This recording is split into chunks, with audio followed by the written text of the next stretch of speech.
So you guys were I'm hearing a lot of you guys wanted a theme song shortened, so here we go. This girl reviews movies, games, and books. Sometimes she plays them. So does that, and when she does it with the cat, does that make her crazy? Does that make her crazy? Probably. So, it's shorter. There you go. CrazyCatLady or Martha Butler does not own any trailers or pictures. I use them under fair use, educational, for education and entertainment purpose.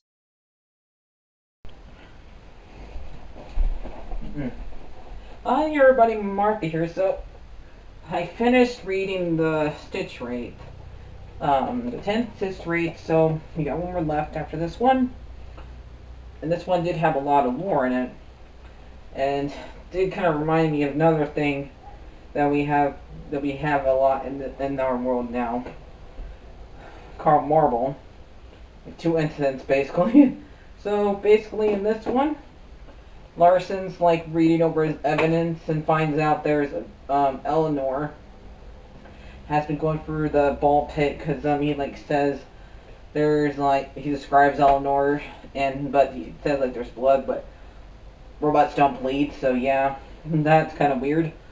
Either it's probably blood from her victims from going over time. So I brought like all these books because what happens later on. So that covers a story from this book that shows us in the separate log because of Eleanor. And so Jake wants to take Eleanor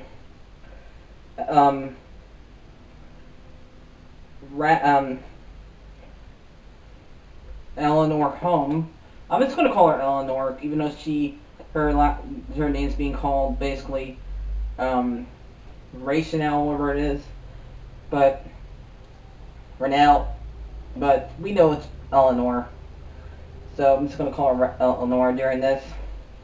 So he like bringing her food, and he still wants to take her home. He doesn't know where she lives, but eventually he does convince her to take her home, and we find out that the real person that she's pretending to be,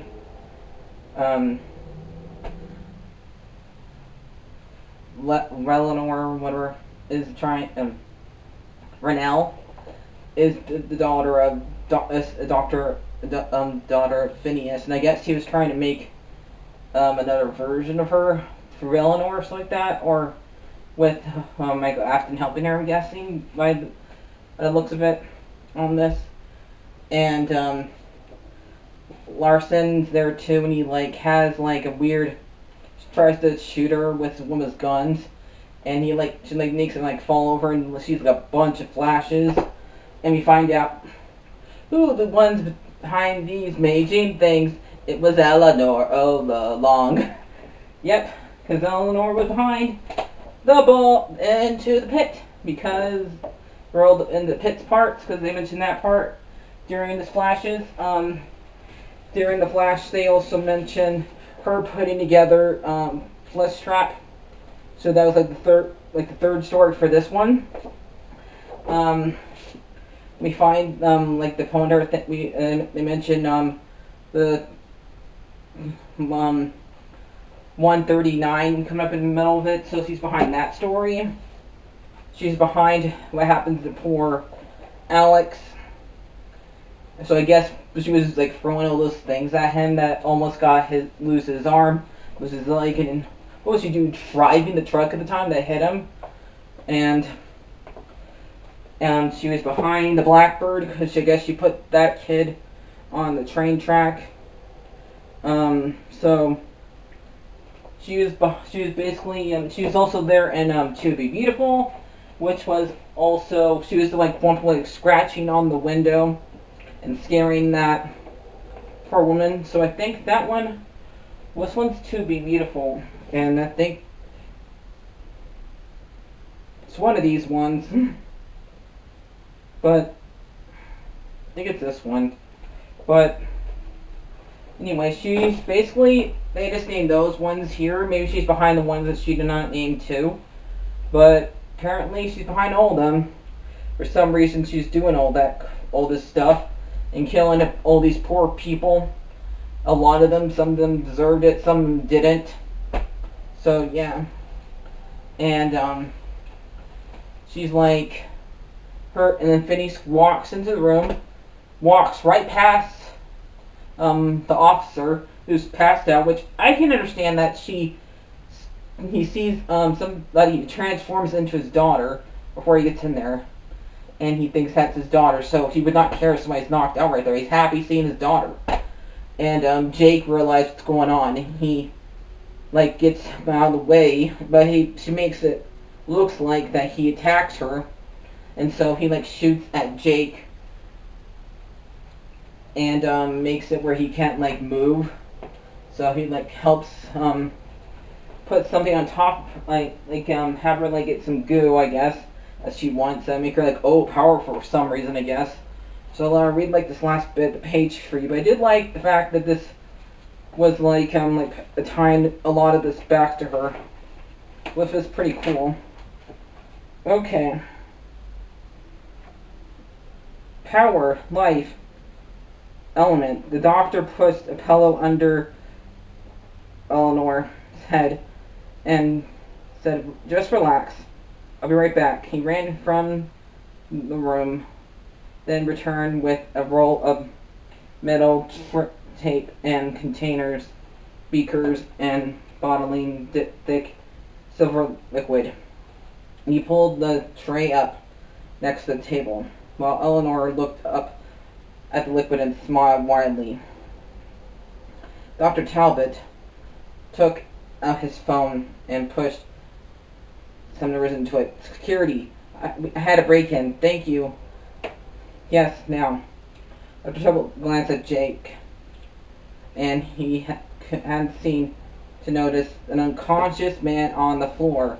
Eleanor glanced at the bottom of the beaking liquid as if it had most precious thing in the world. Jake couldn't move. All he could do was watch Dr. Talbot began to hook up the container into the liquids into the sub-train. Dr. Talbot glanced at Jake one more time. Then he pressed the IV to transfer the liquid into the thing that he thought was his daughter. Jake tried to make himself move, but without his psychological was useless. The detective's eyelids lowered mostly and something constantly, but he did not regain his constance.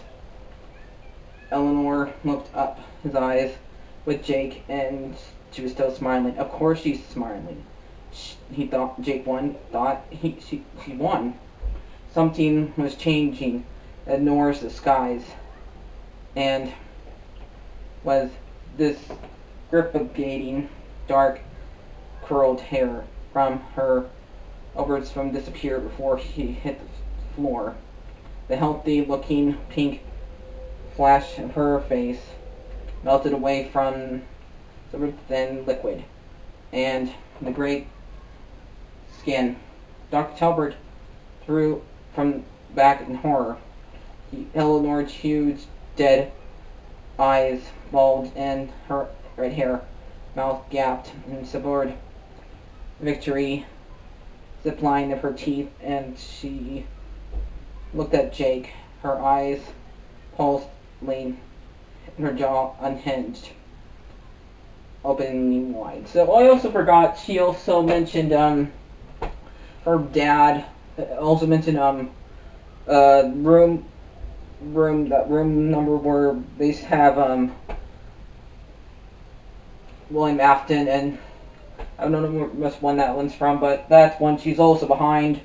So yep, that's another one. If I forget any other one, just let me know in the comics. They mention a lot of it. It's all of them come together. And which one of the robots is behind this? It was Babyface, Eleanor.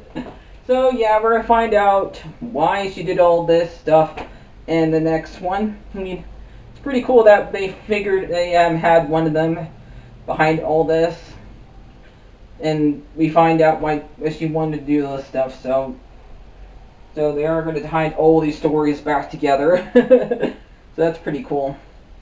So I did like this one, and we'll find out the answer next time. But so I'm gonna give this one a 9 out of 10 for how entertaining it was. So yeah. So I'll see you guys later. Like, favorite, and subscribe, and bye bye.